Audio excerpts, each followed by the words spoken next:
High court తీర్పులు కాగితాలకే పరిమితం అవుతాయి అనుకుంటా, లేదా పేపర్లలో ఫ్రంట్ పేజీకే పరిమితం అవుతాయి అనుకుంటా. హైకోర్టు తీర్పు ఏమిచ్చింది? నా వారం రోజులేమైంది.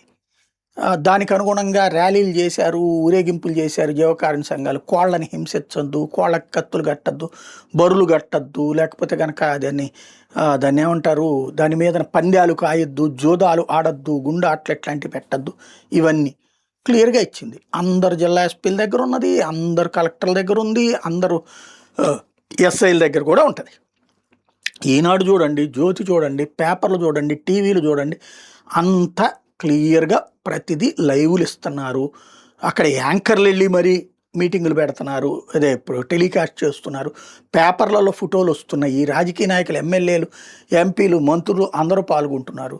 ఇంకా ఏంటి హైకోర్టు ఆర్డర్ ఎందుకు ఇవ్వటం? మేము జనాలను ఏం చేయలేము, వాళ్ళకు ఉన్నటువంటి సరదాన్ని తీసేద్దామని వదిలేస్తే అయిపోతుంది కదా. లేదా ఎందుకు అమలు చేయట్లేదు?